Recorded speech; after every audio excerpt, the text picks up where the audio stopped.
Maranatha, c'est votre émission de renouvellement spirituel. Maranatha, c'est votre programme d'information et de rafraîchissement. Maranatha, c'est un moment d'avertissement solennel. Vous cherchez l'essentiel, la réponse à vos questions, une meilleure direction? Appelez le 677 40 47 22 ou le 694 61 52 67. Ne ratez pas Maranatha, votre rendez-vous quotidien de 5h à 6h sur la NB1 93.8. Maranatha est produit par des serviteurs de Dieu pour préparer l'Église à l'enlèvement. Jésus revient.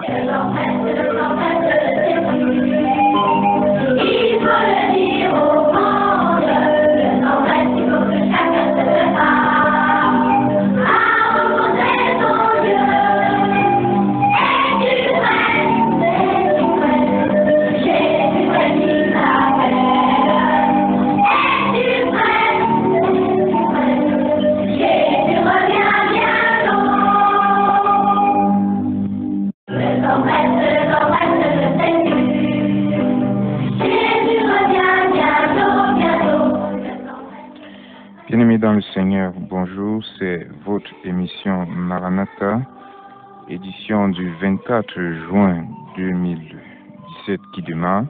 Certainement vous reconnaissez la voix à ce micro de présentation. C'est bel et bien le frère Casimir Tchekam qui répond pour... Vous pouvez faire signe au 675 58 21 38, 675 58 21 38. À l'instant, je reçois des réactions. Je vois là sur WhatsApp, je vois Léonie Christine du côté de Mimboman Chapelle. Bonjour à toi et merci d'être déjà scotché à cette émission ce matin. Je vois la sœur Dorothée du côté de Mbaladeux, Dieudonné de Damas, papa Michel d'Obili, le frère Théo, la sœur Yvette du côté de la Nouvelle Bastos, la sœur Antoinette du côté de Mimoman École. Et cette personne qui, je me dis, n'a pas peut-être voulu que le sommeil l'emporte. Il a dû dire bonjour, pasteur Duplex. C'est un peu surprenant.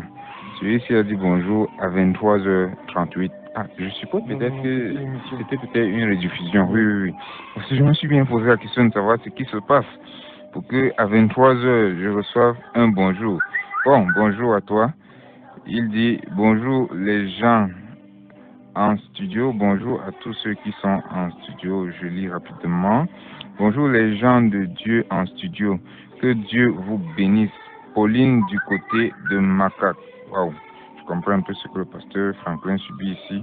À peine tu veux finir des liens SMS qu'un autre arrive déjà. Bonjour à Théa qui me fait signe. Bonjour au frère Anissé du côté d'Amadou. Bonjour à vous. Il y a deux autres personnes qui m'ont fait signe par SMS.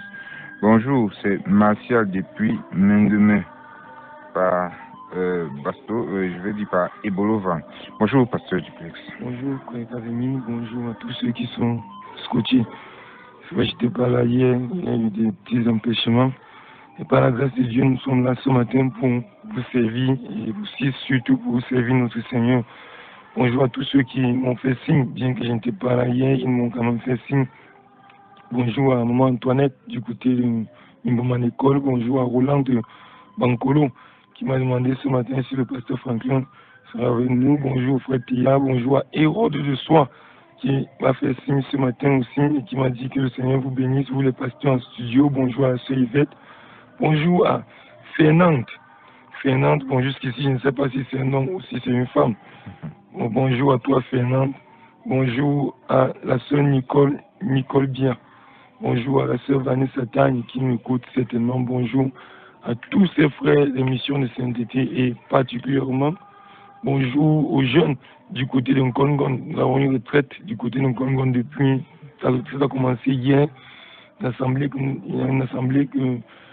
avons une assemblée du côté de Nkongon juste après je crois que c'est le Fébé. Oui. Le village et le Fébé, on a assemblé là-bas et les jeunes ont décidé de faire une retraite, prendre un temps. Et le thème de la retraite, c'est soit un modèle. Soit un modèle. Parce qu'ils pensent qu'en cette génération, ils ont besoin d'être des modèles en parole, en conduite, en esprit. Et d'être des modèles non seulement à l'école, mais aussi à l'église. Nous tournons vers la technique et puis nous prenons un cœur.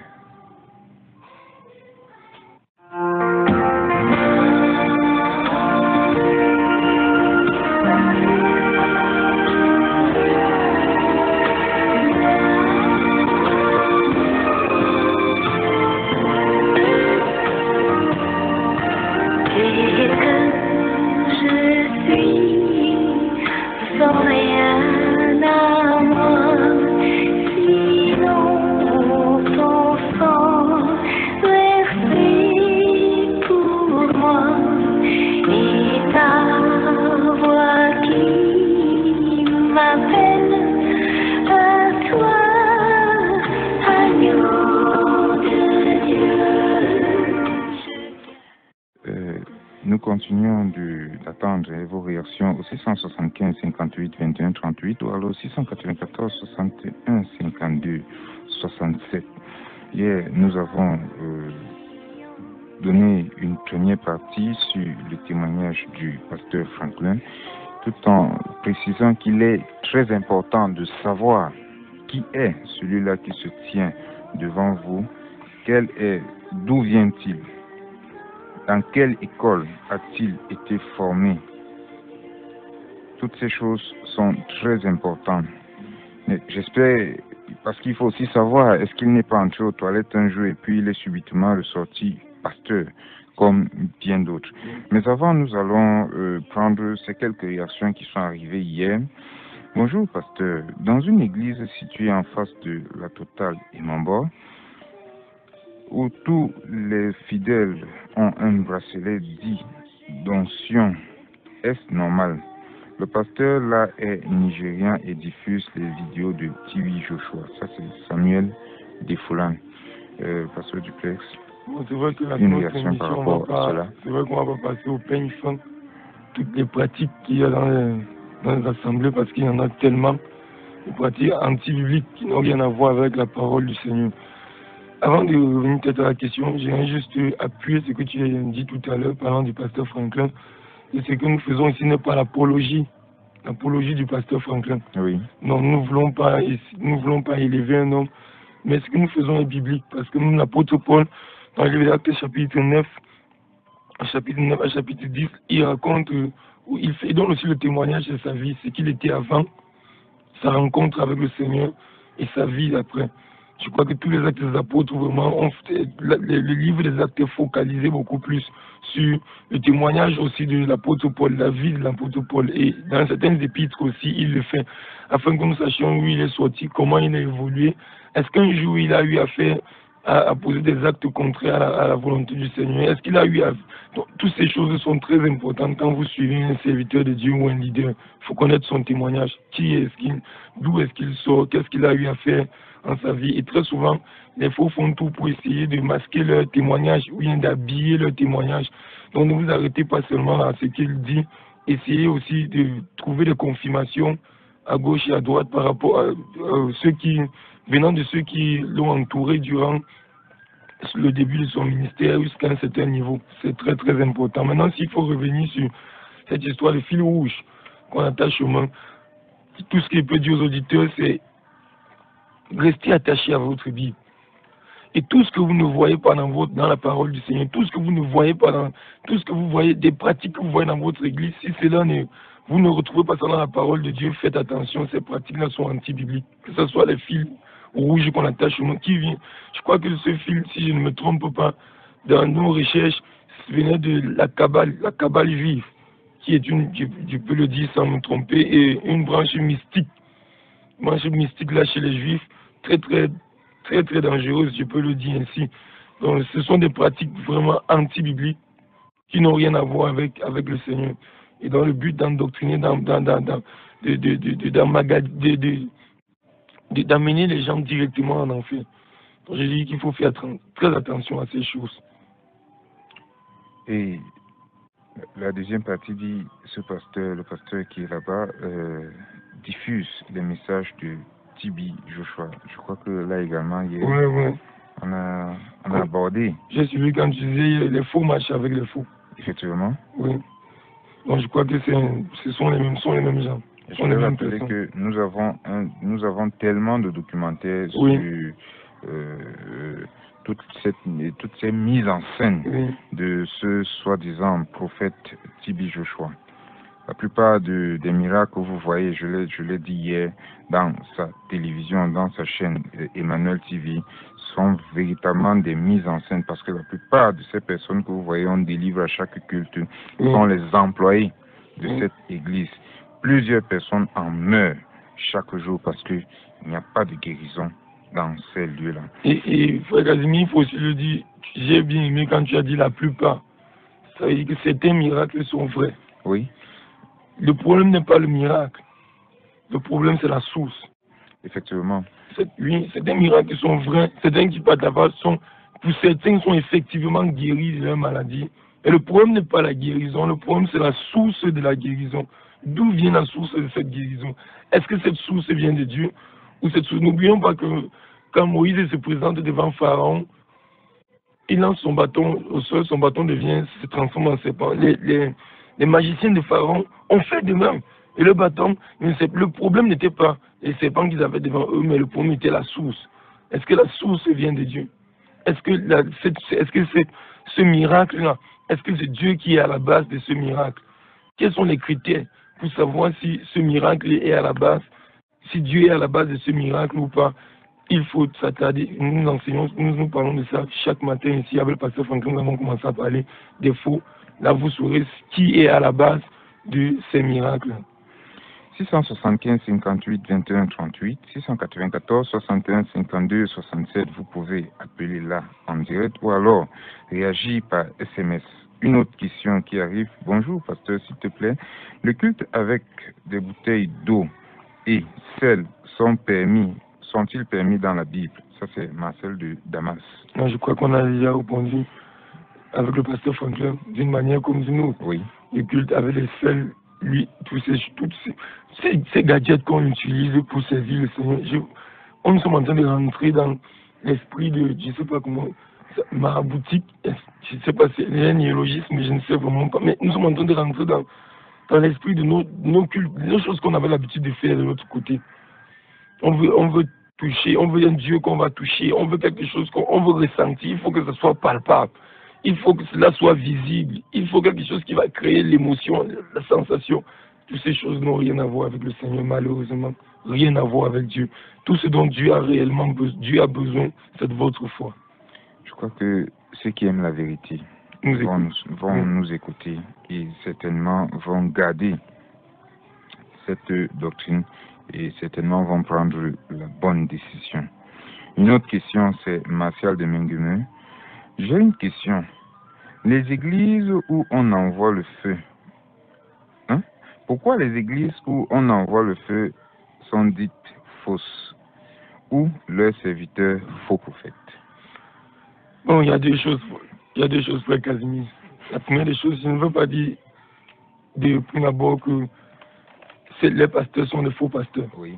Je ne parle pas des prophètes, je parle des pasteurs. Effectivement. Parce qu'un pasteur peut le faire par ignorance. Ça, c'est vrai. Il faut aussi mentionner, il peut le faire par ignorance, suivant la mouvance. Parce qu'il y a beaucoup de pasteurs sérieux qui se sont retrouvés dans ces mouvements-là, sans même savoir. C'est-à-dire, ils ont juste suivi le mouvement. Parce qu'on avait l'habitude de faire ça, on fait. Mais ils sont sincères et ils sont dans la. Je peux dire, dans une certaine mesure, ils sont dans la vérité, mais ils sont encore dans l'ignorance. Mais il y a une autre catégorie vraiment, et elle est plus, cette catégorie est plus, je veux dire, le nombre est plus élevé. Cette catégorie-là, vraiment, sont les gens qui n'ont rien à voir avec Dieu. Je peux dire que sur 100, peut-être même 95 sont dans l'erreur. Ils sont l'erreur eux-mêmes, si vous permettez l'expression. Ils sont dans l'erreur, eux-mêmes ils sont l'erreur. Parce qu'ils n'ont rien à voir avec le Seigneur. Mais les 5 autres qu'on peut avoir sont des gens, peut-être des personnes sérieuses, bon, mais qui n'ont pas une bonne doctrine. Mais s'il faut revenir sur le problème de lancer le feu, je crois que ça pourra nous prendre toute une émission ici. Est-ce qu'un chrétien doit lancer le feu? Lancer le feu à qui? que ce soit aux démons Oui. ou que ce soit aux hommes, est-ce qu'un chrétien peut lancer le feu dans sa prière? Et oui, ça fera peut-être l'objet d'une d'une émission. Entière. Oui. Mais, la question qu'on pourrait se poser, c'est qu'est-ce que le baptême de feu? Voilà. La question a été posée hier dans le forum. Oui. Jusqu'à présent, la réponse est encore attendue. Qu'est-ce que le baptême de feu? Certains disent qu'on peut y lancer comme ça, les auditeurs pourront réfléchir à la maison et dans les jours à venir, on pourra revenir dessus. Oui. Certains disent que le baptême de feu, c'est un autre baptême après le baptême du Saint-Esprit. Un baptême extraordinaire où quand vous recevez cela, vous avez senti une chaleur dans votre corps, peut-être vos mains commencent à chauffer, vos pieds commencent à chauffer, vous sentez comme la puissance. J'ai l'impression qu'on se devant un dessin animé ou un film qu'on avait l'habitude de voir quand nous étions de l'autre côté. Et d'autres disent que le baptême de feu, c'est le baptême de souffrance. Ce qu'on appelle le baptême de souffrance, les difficultés de la vie chrétienne, la souffrance. Pour d'autres encore, le baptême de feu, c'est plutôt un baptême de jugement, où Dieu jugera les impies, les méchants ou les rebelles. Donc, la question est lancée comme ça ce matin, à vous de réfléchir à la maison. Si vous avez la réponse, faites-nous déjà parvenir votre réponse, parce que nous allons faire une émission dessus. Qu'est-ce que le baptême de feu? Est-ce qu'un chrétien peut être baptisé de feu? Et par la suite, maintenant, est-ce qu'un chrétien peut lancer le feu à ses ennemis? Casimir, ça t'est déjà arrivé de lancer le feu? Non. Jusqu'à présent. Tu n'as pas encore lancé le feu? Mais je suis sûr qu'il y a un auditeur à la maison qui, même ce matin, m'a lancé le feu. Ça, c'est vrai. Il a balancé le feu à ses ennemis. Ça, c'est vrai. Est-ce qu'un chrétien peut lancer le feu? Est-ce qu'un chrétien devrait lancer le feu? Preuve biblique. C'est une question. Oui. Que chacun apporte sa contribution et puis qu'il donne également, qu'il soutienne son point de vue avec des versets bibliques. Nous allons ce matin continuer avec la suite du témoignage sur la vie du pasteur Franklin Iyebga. Donc, nous avons déjà passé la première partie hier. Mais avant, je vais lire ce verset de 1 Timothée 3, le verset 7. Il est écrit, parlant des qualités que devraient avoir des évêques, des surveillants, en fait, des pasteurs de manière générale. 1 Timothée 3, le verset 7, il est écrit, de plus, il faut qu'il ait un bon témoignage de ceux du dehors, de peur qu'il ne tombe dans l'opprobre et dans le piège du diable. De plus, il faut aussi qu'il ait un bon témoignage de ceux du dehors. Et hier, donc, effectivement, dans la première partie, il faisait mention de plusieurs, je pourrais appeler patriarches, je ne sais pas si je me permets de les appeler ainsi. Moi, je connais particulièrement le pasteur Wallace Siblé, certainement tu le connais aussi, le pasteur Marc-Claude Samuel. Du plein évangile. Oui. Il y a également le pasteur Daniel, que je n'ai pas, le deuxième nom m'échappe un peu, mais je sais quand même qu'il a eu à prêcher à l'église. Ce sont les pères qui ont gardé la sainte doctrine. Ce sont les pères qui ont gardé la sainte doctrine.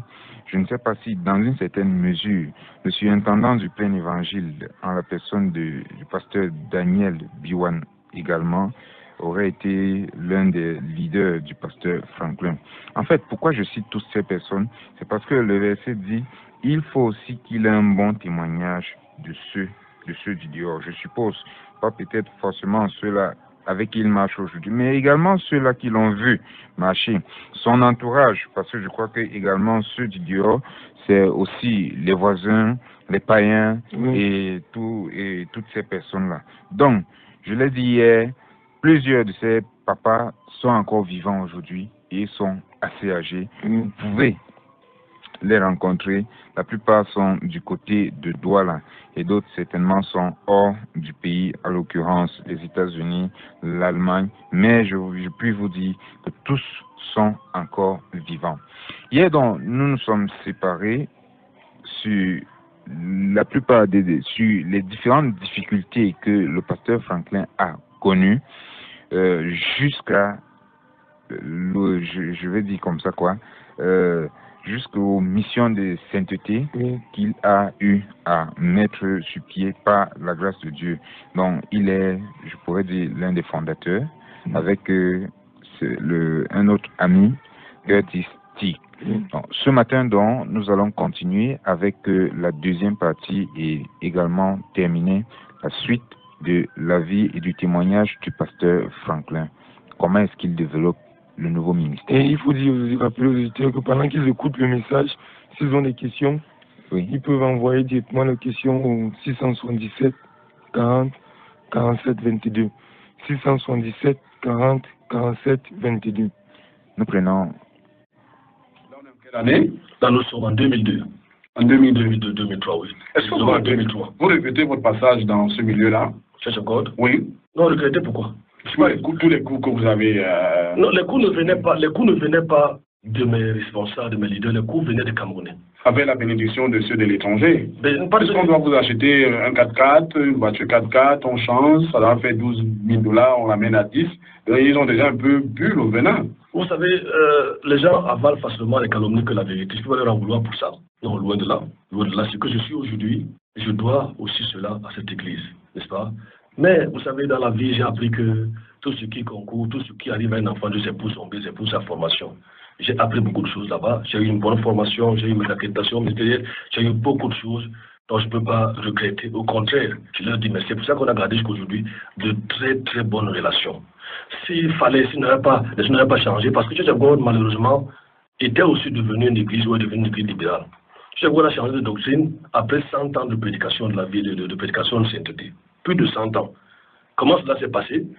Un jour, selon ce qu'ils me racontent comme histoire, le général Ovachier, ça m'arrive à l'église, une conférence comme ça, pas à l'église, une conférence maquillée, je ne sais pas, à outrance, avec les ornements. Bon, tout de suite on dit que c'est pas grave, c'est la femme du suivant général qui s'est entrée dans l'église, ce qui fait qu'une bonne partie des frères sont sortis aux États-Unis. Je le dis ça à mes dirigeants, ce n'est plus ce que c'était, mais, n'est-ce pas, si j'avais voulu, si je voulais les avantages, je serais encore à Church of God parce qu'il m'avait promis même un chèque blanc.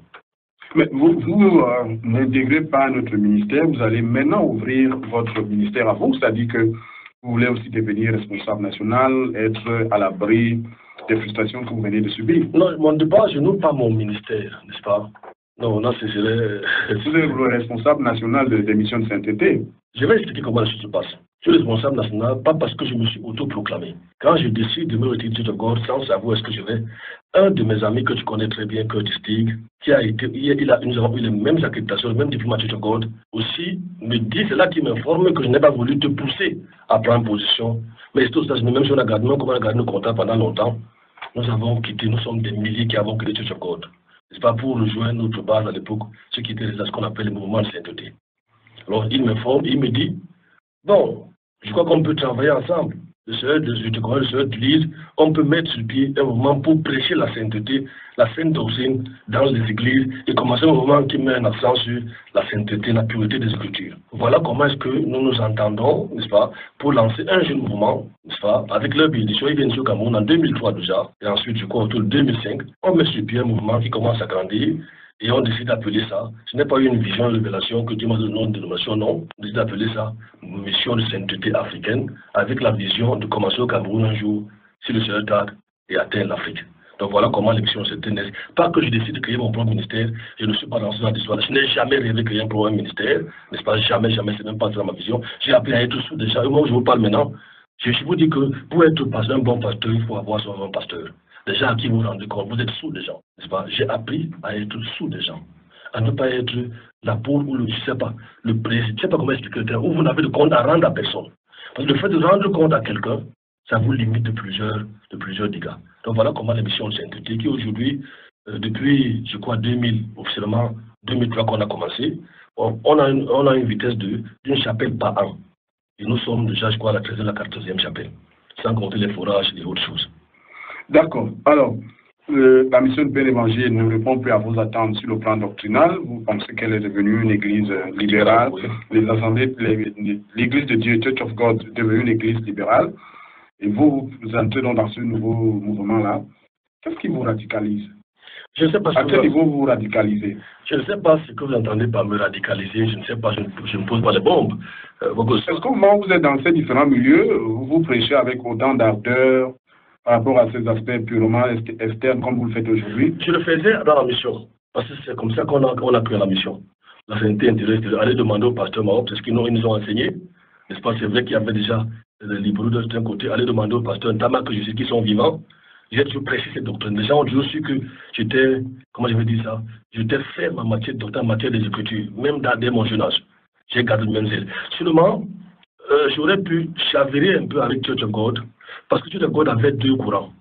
Ceux qui ont gardé la sainteté de le plan doctrinal et ceux qui sont devenus assez libéraux, qui étaient les plus nombreux. Bon, j'étais plus du côté des plus nombreux parce que c'est plus eux qui m'ont côtoyé. Alors, est-ce que j'ai gardé cette, vous l'appelez ça radicalisme, en matière de péché? Oui. En matière de mondanité? Oui. Et vous savez, la compagnie peut amener quelqu'un à changer.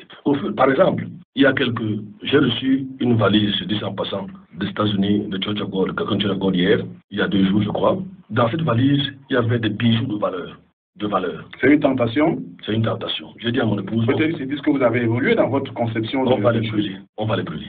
Allez les vendre peut-être pour... On a pensé à cela, mais je me suis dit que c'est encourager quelqu'un. C'est encore à la maison. C'est encourager quelqu'un à faire ce que nous on ne fait pas. Je n'aimerais donner alors. Je vous dis bien, de valeur. J'ai vu une alliance là qui peut, en France, effacer pas seulement $200. C'est là 100 000. Si je connais le genre là. C'est que les gens posent souvent pour se vanter. Nous avons décidé. Je lui ai dit qu'on donne ça à personne. On va soit brûler, soit les jeter aux toilettes. Vous avez dit ça au donateur? Non, il le sait. Le donateur a toujours essayé. Il a dit un jour à la sœur Ève que si tu voulais les bijoux, tu mettais les bijoux, je vais te donner les bijoux, soit en diamant, on ne sait pas en quoi. Il le sait. Il a souvent fait, c'est un ami, il a souvent fait ça pour essayer un peu de nous tenter. Je vais appeler ça un genre de piège. Il a même tout fait pour m'amener aux États-Unis. C'est ça? Tout fait pour m'amener aux États-Unis. En 2002-2003, quand il a vu combien mes frères camerounais me détestaient, il a estimé que je pouvais être très poli aux États-Unis. Il voulait faire des papiers et tout. En 2003, j'ai refusé. Donc, avec lui, j'ai eu tellement d'avantages. Et ma famille et moi, j'ai catégoriquement refusé. Il lui a dit que tu m'as appelé au Cameroun. Puis il a amené d'autres Camerounais aux États-Unis, derrière moi. Et il m'a appelé pour ce mot. Il m'a même dit combien ces Camerounais sont bien.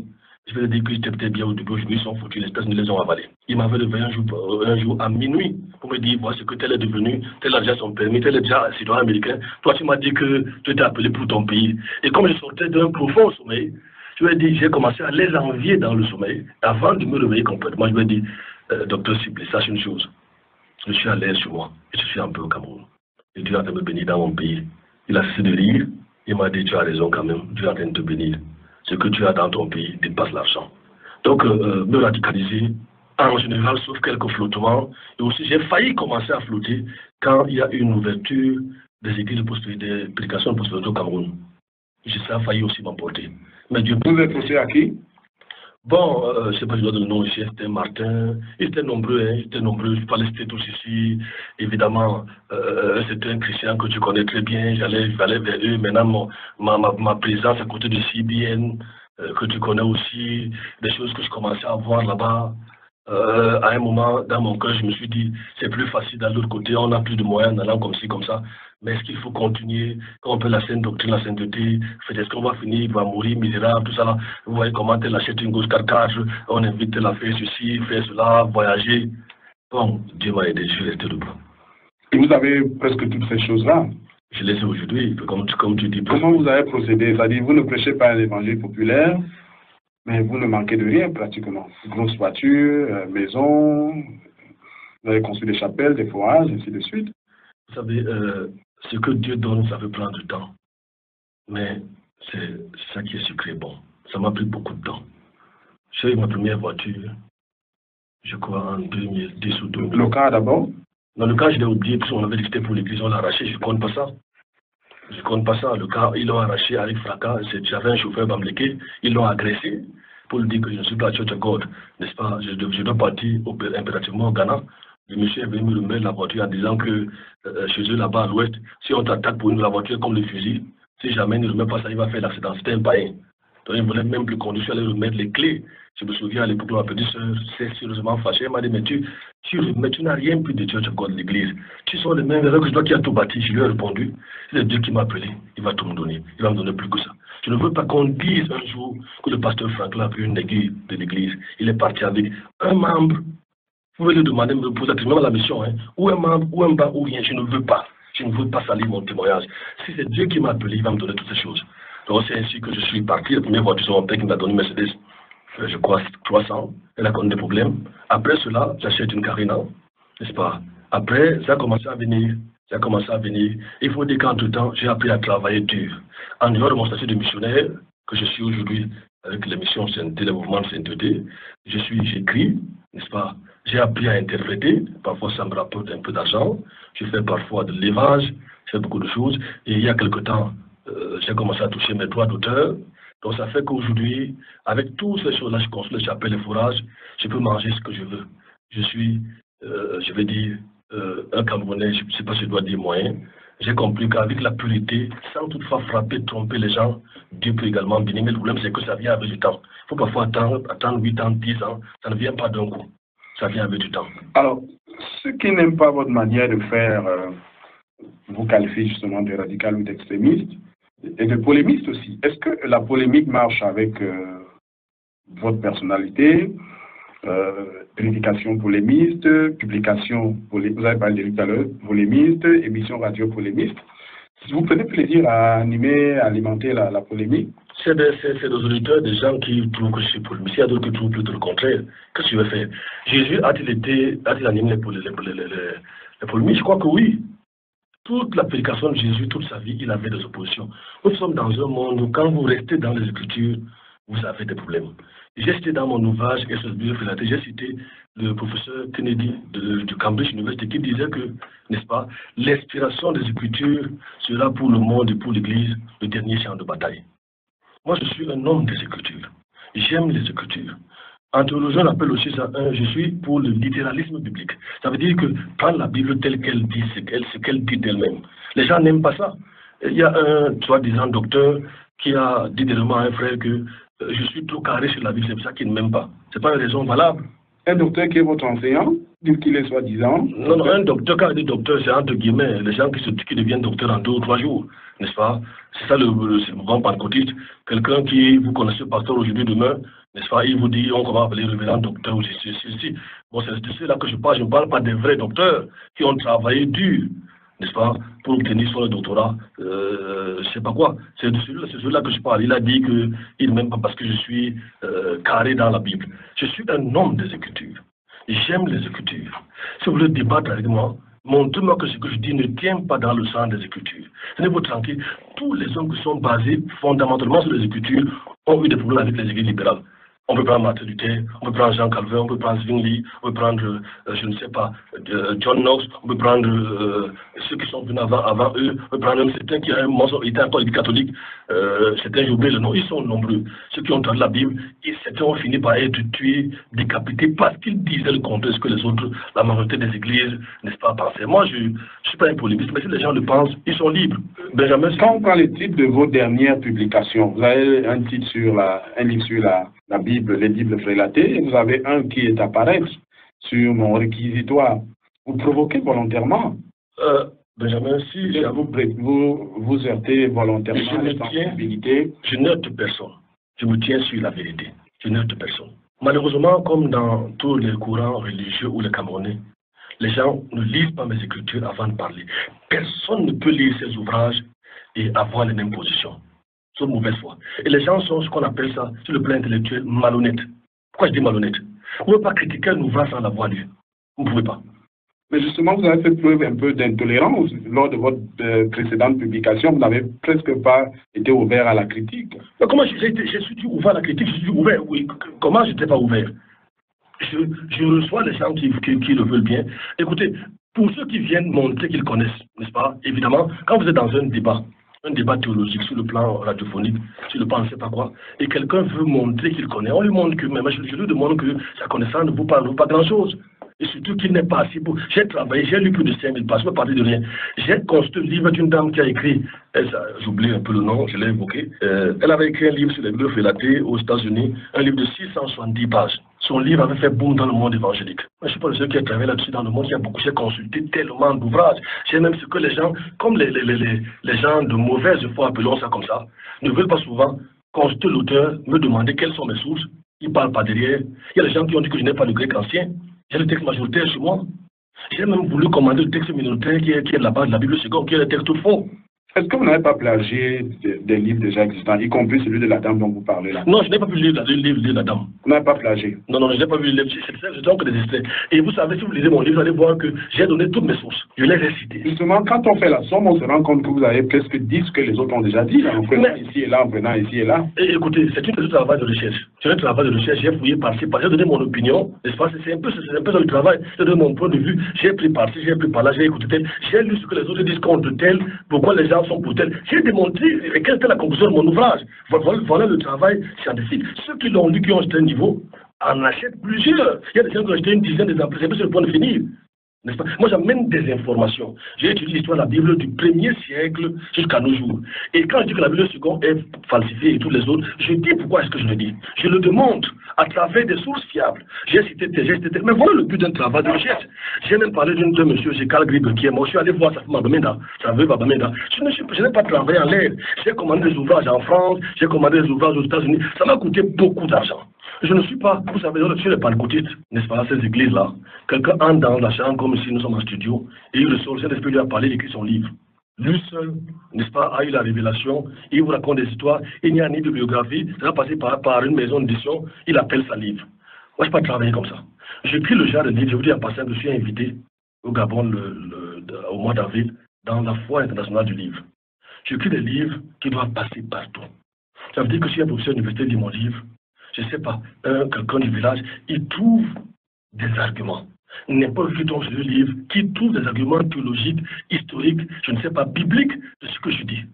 Ça veut dire qu'on peut amener ça n'importe où et vérifier. On peut amener ça chez un professeur de théologie, il vérifie. D'ailleurs, mon livre est sur le la terre, a été lu par le docteur Malipo, qui est doyen de faculté de théologie en Centrafrique, qui m'a écrit sa lettre de félicitations. Il a été lu par le pasteur Mario, n'est-ce pas, qui m'a dit que c'est une petite encyclopédie. Il a été lu par beaucoup de gens qui ont réagi. Beaucoup de gens qui ont réagi. Là, vous citez les réactions positives, mais les réactions négatives vous ont quelquefois hérité. C'était moi une réaction négative, quelqu'un a lu et il a été négatif, en disant que ce que je dis est faux. Lorsque je dis que la Bible seconde est à base d'un texte majoritaire, un texte frélaté, qu'elle a été écrite en 1879, n'est-ce pas, sorti en 1879, et que c'était par un certain John Newman, qui a changé la Bible francophone, qui était la Haute-Servale, c'est écrit, c'est daté. Et, n'est-ce pas, il a été félicité par le pape d'avoir changé la Bible, donnée aux francophones, la Bible seconde. La Bible seconde date de 1879, de 1880. Allez vérifier. Et qui l'a donné aux francophones, c'est John Newman. Il était un anglican qui était dans ce qu'on appelle le tractarianisme. Je ne dis rien sans susciter mes sources. C'est vrai. Et quand la Bible seconde est sortie à l'époque, les frères appelaient ça la Bible du diable. Et les jésuites avaient dit que leur problème, c'est dans 100 ans. Les jésuites attendent, on va finir par adopter. Quand je dis que la Bible seconde est une Bible catholique, j'ai les preuves, je le soutiens. Et regardez, les sociétés de traduction de la Bible, elles font les réunions où? Les conférences, c'est pas dans les basiliques, c'est pas dans les trucs catholiques. Pas dans les basiliques, dans les salles qui sont publiques. Je vous dis en passant, j'ai suivi sur vous, ils avaient une réunion au niveau de Poli. C'est un centre, au centre Jean 23 est une salle ouverte aux événements. J'ai souvent couvert des événements là-bas, moi. Les partenaires peuvent aller ouvrir, peuvent pêcher là-bas. Je n'en sais rien. Allez je vous dis en passant qu'il y a un de vos frères dans votre mission, n'est-ce pas, qui est mort du côté de l'église qui est à Bastos. Ils ont refusé qu'on l'enterre dans ce cimetière. Je vous dis que c'est pas aussi. À l'époque, il était interdit qu'on enterre quelqu'un qui est non catholique dans le cimetière catholique. Les catholiques enseignaient que si vous n'êtes pas dans le cimetière, vous allez en enfer. Donc je vous dis ce qui est vrai. Les Bibles aujourd'hui sont traduites par ce qu'on appelle l'alliance communique, dans le but de créer une Bible mondiale. Ça c'est vrai, nous sommes vers la fin des temps. Les gens ne peuvent pas être d'accord avec moi, Benjamin. Dieu m'a béni sur le plan familial, j'ai une bonne femme, j'ai 5 enfants. Sur le plan matériel, j'ai le minimum pour vivre parce que je suis resté sur la vérité. Et je ne compte que sur Dieu, contrairement aux autres.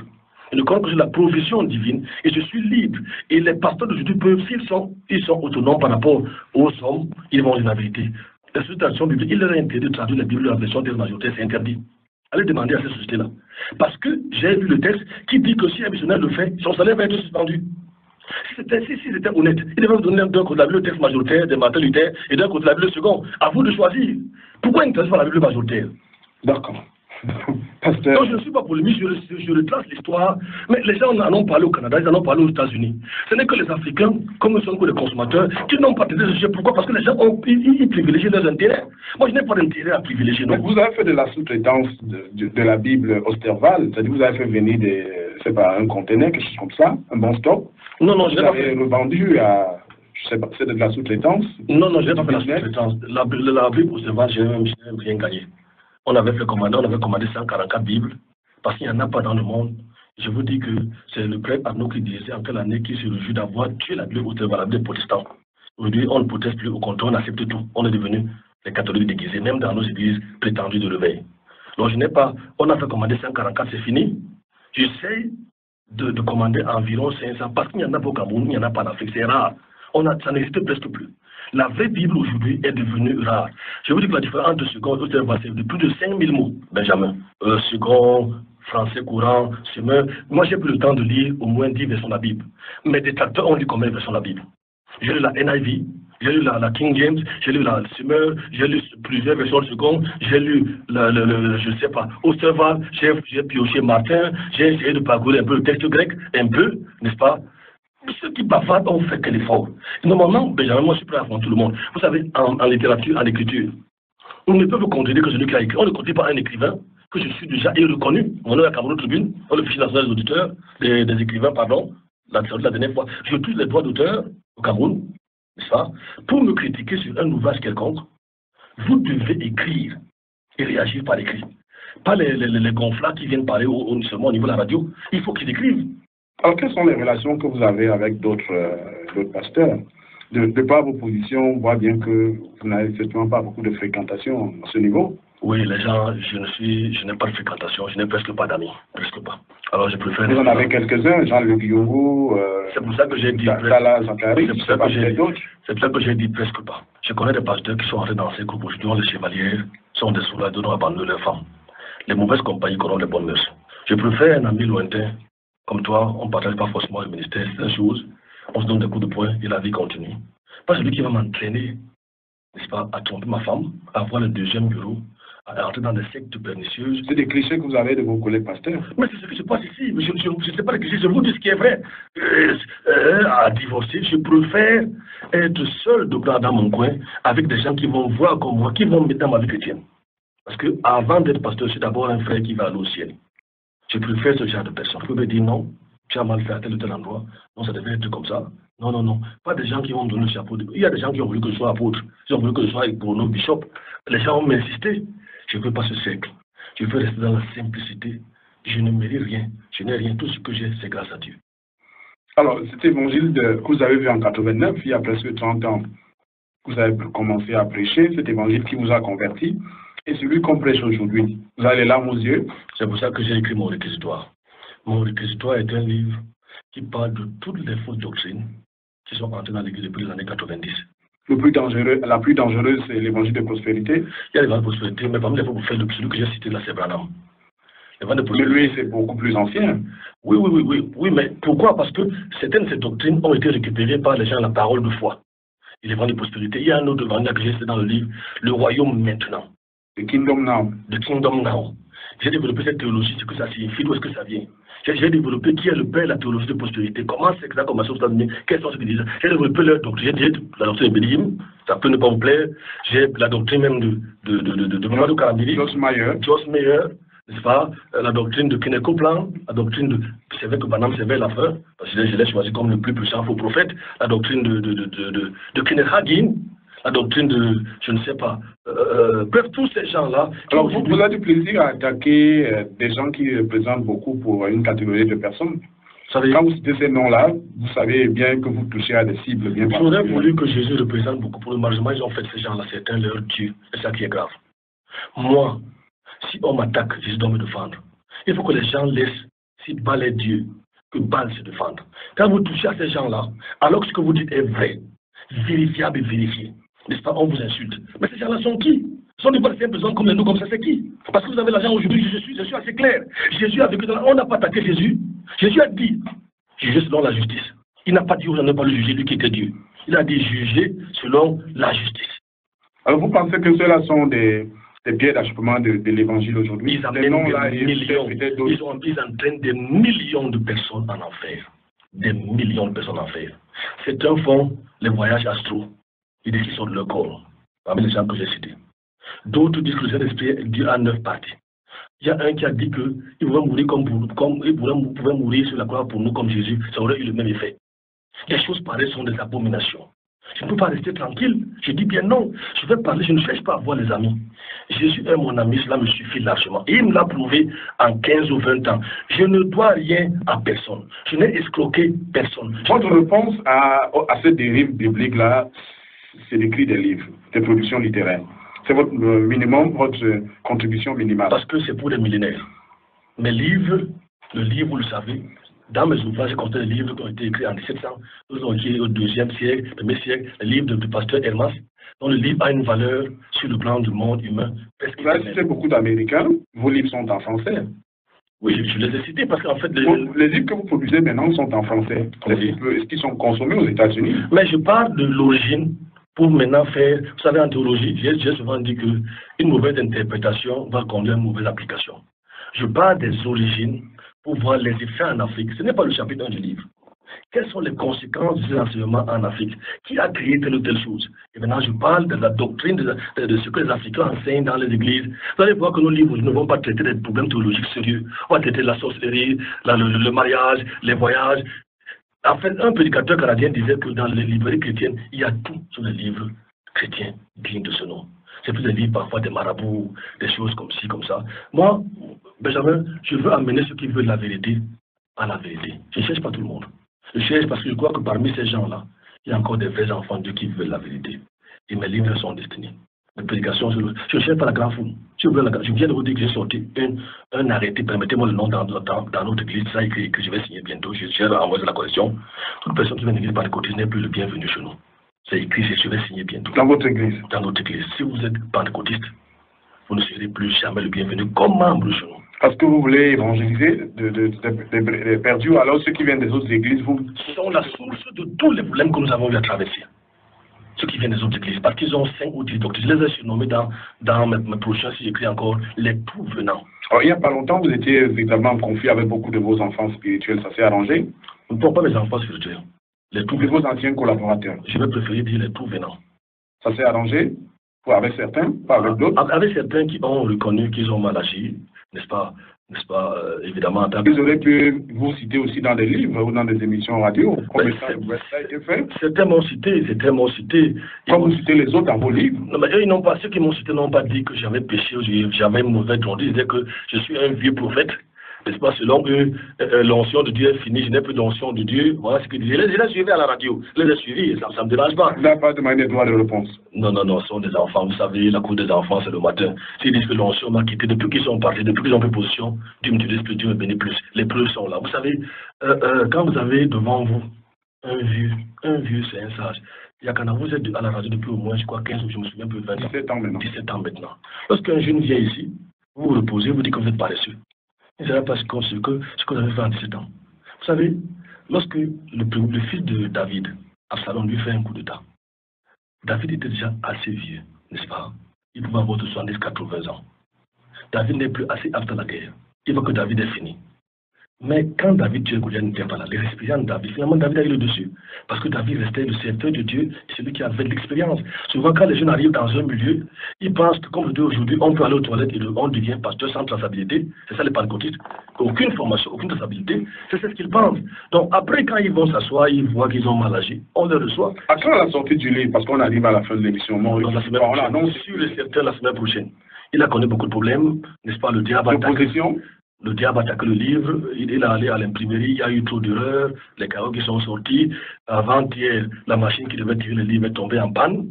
L'éditeur m'a dit que c'est très très grave, c'est très fort avec ce livre, mais il a dit, comme chez nous au Cameroun, le livre ne va que sortir. D'accord. Il ne va que sortir la semaine prochaine.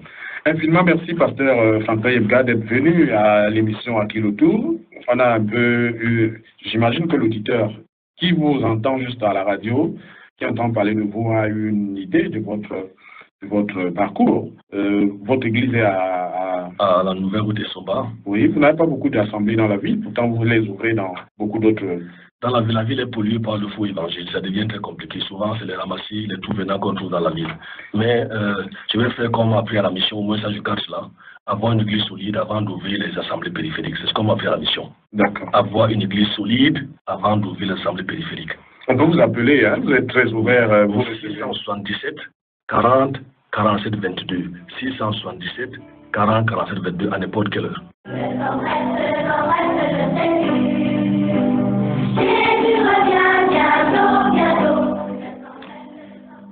c'était là le pasteur Franklin Yebga que vous connaissez depuis environ 1 mois et demi sur les antennes de la NB1 93.8. Le réquisitoire qui a connu tellement de problèmes pour sortir, c'est vrai, dans l'entretien tout à l'heure, il a dit le réquisitoire devait sortir la semaine prochaine.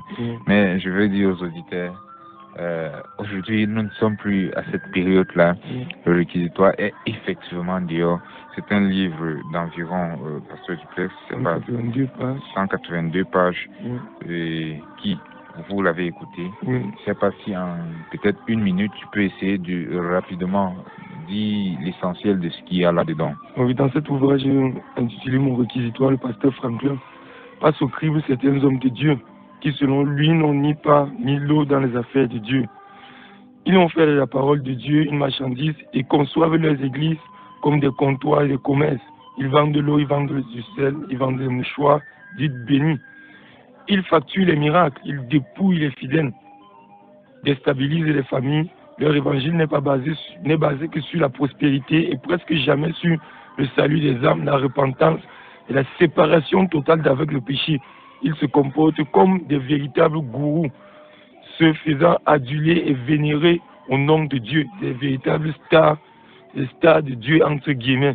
Le pasteur Franklin Yebga analyse certains faits, des gestes à la lumière de la parole de Dieu avec des sources sûres et exactes, afin que chacun lucidement se fasse sa vérité et reconsidère la sacralité de la parole de Dieu. Elle est au-dessus de tout ce que nous pouvons imaginer. Et il s'appuie sur ces 3 mots forts de la réforme, je crois au XVe siècle, de Martin Luther et des autres: sola scriptura, sola gratia, sola fide. La foi seule, sola scriptura, l'écriture seule, sola fide, la foi seule, sola gratia, uniquement par la grâce. C'est un véritable plaidoyer, mon réquisitoire, pour la vérité, afin de permettre à chacun de discerner le faux du vrai,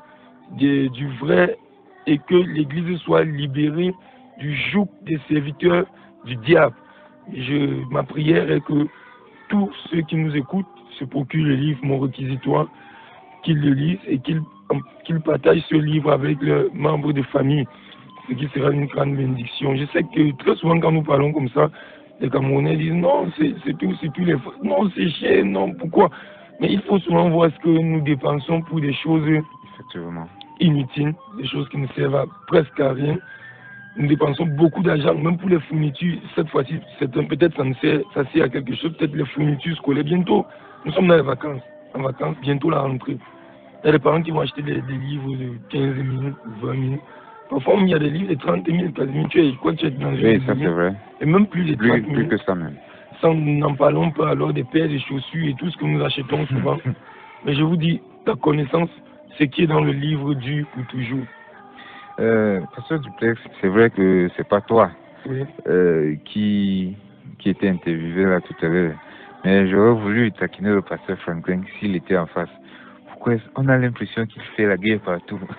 Bon, c'est vrai. Dernièrement, toujours à cette même radio, il y a quelqu'un qui l'a taquiné. Bon, taquiné, peut-être provoqué. Lui voit la guerre partout. En disant qu'il voit la guerre partout et que c'est l'esprit, des bassards. Moi, je sais pas ce que l'esprit des bassards, personnellement, a à voir avec le Seigneur. Disons que c'est la manière de parler du pasteur Franklin, premièrement. Oui. Deuxièmement, c'est un auteur engagé, très engagé. Et vous allez découvrir cela, même dans son style. Vous pouvez connaître un auteur, vous pouvez connaître la personnalité de quelqu'un en le lisant. Oui. Donc, quand on lit le pasteur Franklin, on peut connaître le genre de personne qu'il est. Il est toujours prêt. Il est un peu comme un taureau. Il fonce. Quand il y a un problème devant lui, il va foncer. Il va aller jusqu'au bout. Et ça, c'est ce qui me plaît beaucoup sur lui. Et je rends grâce à Dieu de l'avoir connu. Est-ce que ce n'est pas aussi un point négatif qui pourrait repousser certaines personnes? Bon, Casimir, que ce soit un point négatif, vous savez, même si tu es doux comme l'agneau, certains vont estimer que tu es trop doux, tu es trop lâche. Les gens vont toujours à dire. Que vous soyez bouillant, les gens vont parler. Non, il est trop bouillant. Si vous êtes doux, les gens vont dire qu'il est... Non, celui-là est trop doux. Si vous êtes au milieu, alors là, c'est grave. Les gens vont dire que vous n'êtes pas capable de prendre position.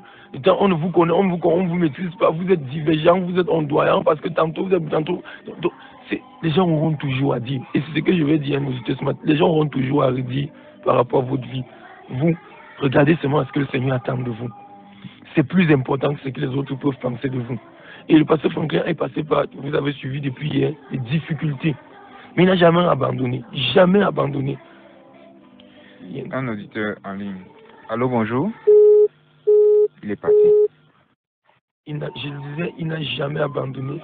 L'auditeur peut revenir, hein, c'est le 696 28 95 08, 696 28 95 08 ou alors 675 58 21 38. Est-ce peut-être la raison pour laquelle dans un autre média, à une certaine époque, on l'appelait bulldozer? C'est peut-être une manière de parler comme ça. L'auditeur revient. Allô, bonjour. Oui, bonjour. Oui. Oui, moi c'est Gérard de Yomapan. Oui. Je viens de suivre l'interview du pasteur Franklin. Il disait que le livre second est un livre faux. Est-ce qu'il parle de la Bible Louis II? Oui. Il s'agit effectivement de la Bible Louis II. Oh, mais c'est celle-là que moi j'utilise là où je suis. C'est celle-là que nous avons utilisée depuis que nous avons donné notre vie au Seigneur Jésus. C'est celle-là que nous avons utilisée. Je veux dire, pasteur Duplex, le pasteur Franklin a également rédigé un livre là-dessus. Oui, allô? Vous êtes toujours? Oui, monsieur. Oui. Vous avez une autre question? Bon, et je voulais savoir quelle est la bonne Bible selon vous. Moi, premièrement, ce que je veux conseiller à Gérard, s'il peut, c'est de se procurer le livre SOS Bible Frélaté. Pourquoi d'abord? Qui est sur le point de finir d'ailleurs. Oui. Je ne sais pas s'il reste encore une quinzaine d'exemplaires. Pourquoi je donne ce conseil, Casimir? Parce que avant de prendre position, il faut être convaincu. Oui. Tout ce qui n'est pas fait de conviction est un péché. Il faut être convaincu. Et pour être convaincu, il faut lire. Il est toujours en ligne. Hein? Est-ce que toujours. Oui. Vous avez une autre préoccupation ou alors? Bon, et cette SOS Bible Frélaté, on la trouve où? On nous allons vous donner nos contacts à la fin. Oui, vous pouvez nous joindre par là. Ou bien, ou si vous nous venez, vous pouvez aller soit à la Maison du Salut, la librairie Maison du Salut qui est au niveau du marché central. Oui. Au niveau de la pharmacie du Soleil. Ou alors juste nous appeler. Hein, oui. D'accord, c'est ce que je vais faire. Oui, on va donner les contacts là tout à l'heure. Non, en fait, c'est le 675 58 21 38 ou alors le pasteur Duplex 677 07 06 32. Ok, bon, c'est vrai que je n'ai pas retenu, mais je vais vous rappeler à la fin de l'émission. D'accord. Bon, mais soyez bénis. Ok. Amen. Il y a un SMS là depuis. Casimir, c'est vrai que c'est souvent un choc. Même nous, ça nous a choqué au début. J'ai l'impression qu'il est toujours en ligne. Oui, il est pas. Non, c'était un choc au début de constater que ces Bibles-là, en fait, sont des Bibles frélatées. Mais je conseille aux auditeurs, pour un début, achetez le livre, lisez-le, et certainement vous prendrez position par rapport à cela. En ce qui concerne la bonne Bible, c'est la Bible, le texte reçu, et la traduction française, c'est beaucoup plus, nous faisons Osterval, oui. Et en anglais, la King James. Mais attention. La King James Authorized. Ouais, c'est très bien. Pas la nouvelle King James. Oui. Pas la New King James. Voilà. Mais l'ancienne King James, je crois, de 1600, si je ne me trompe pas. Nous avons frère Théo de l'autre côté. Allô? Oui, bonjour, pasteur Duplex. Bonjour, frère Théo. Approche ton micro. Approche ton téléphone vers le micro. Oui, c'est bon. Ouais, ok, Casimir, bonjour. Bonjour. Du courage. Je salue tous les auditeurs qui sont tout tristes à cette émission. C'est la seule lumière qui brille dans la ville de Yaoundé. Je ne fais pas l'apologie d'une émission. Je suis un assoiffé, un fou de la vérité, ennemi de l'hypocrisie. Je voudrais dire, nous devons défendre la vérité et non un homme ou une Bible ou un livre. Je voudrais rassurer l'auditeur qui vient de poser la question. Véritablement, Louis II, en tout cas, toutes ces versions sont fausses. J'ai été élevé par les traducteurs de la Bible. Je ne m'en vends pas. C'est une grâce pour moi. Élevé par les traducteurs de la Bible. Et tout ce que le pasteur je crois que le frère Théo est parti. Dans le crédit. Merci à toi. Nous partons là de ce studio d'ici environ 1 minute. Bonjour, c'est un message qui arrive de Rodrigue du côté d'Obala, depuis Obala. Bonjour, pasteur, quelle est la bonne Bible et comment puis-je faire pour la voir? C'est vrai que je l'ai répondu, j'ai déjà répondu en off. Juste patienter, hein, parce que pour le moment, nous sommes encore en pleine négociation afin que cette Bible puisse encore, pour une deuxième fois, entrer au Cameroun. Je crois, Dieu voulant, on va pouvoir, on parviendra à cela. Héros de soi, je lis rapidement son SMS. Bonjour à vous, pasteur, en studio. Vous savoir aux antennes est une joie et une source d'édification spirituelle pour nous. Beaucoup de courage à vous et que le Seigneur vous bénisse davantage, héros de soi. Waouh, ça c'est Théo qui revient. Je ne sais pas si on va pouvoir le prendre. Est-ce qu'on peut le prendre? Ok, c'est le dernier. C'est une grâce de notre technicien. Allô? Oui, je reviens. Oui. J'ai été coupé. Je voudrais juste dire, Jésus-Christ ne caressait pas les gens de son époque au sens du poil. Oui. Si nous lisons Matthieu 23, nous étudions Matthieu 23 et les autres textes face aux pharisiens, il ne les avait jamais caressés. Il dénonçait et il condamnait le mal. C'est sa mission. Il a dit qu'il apportait l'épée pour diviser. Jésus-Christ est le chemin, la vérité et la vie. Il n'est pas le chemin de l'unité, les caresses, les embrassades et la vie. C'était un persifleur, comme on appelle en théologie. Il était persifleur de sa société. Soyez bénis abondamment, comme le pasteur Yemga. Sois également béni, frère Théo. Merci, pasteur Duplex. Je voulais dire en sautant, quelques secondes en sautant, oui. La Osterval n'est pas une nouvelle Bible. Oui. Je veux repréciser ça. La Osterval n'est pas une nouvelle Bible. Au contraire, c'est la plus vieille. C'est la plus vieille Bible protestante et même francophone. Oui. Elle est sortie la première fois en 1535 par Frédéric. Ça a d'abord commencé par Frédéric Olivetan. Oui. Plus tard, elle a été révisée, pas retraduite, mais révisée par d'autres serviteurs de Dieu jusqu'à Osterval. Or, la Bible, lui, seconde, nous apparaît dans les années 1880.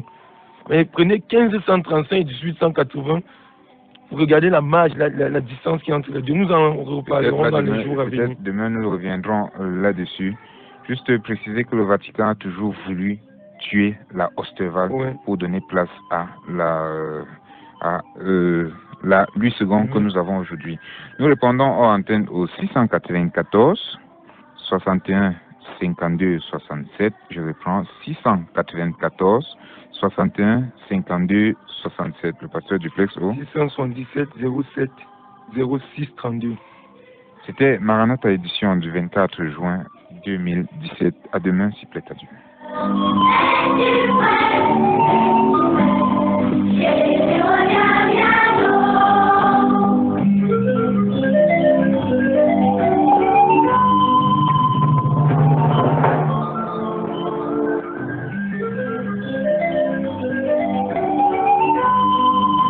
Maranatha, voici les lanceurs d'alerte.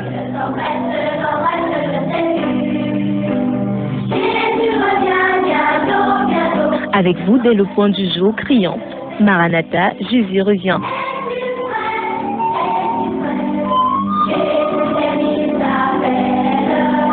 Maranatha, c'est votre émission de renouvellement spirituel. Maranatha, c'est votre programme d'information et de rafraîchissement. Maranatha, c'est un moment d'avertissement solennel. Vous cherchez l'essentiel, la réponse à vos questions, une meilleure direction? Appelez le 677 40 47 22 ou le 694 61 52 67. Ne ratez pas Maranatha, votre rendez-vous quotidien de 5h à 6h sur la NB1 93.8. Maranatha est produit par des serviteurs de Dieu pour préparer l'Église à l'enlèvement. Jésus revient.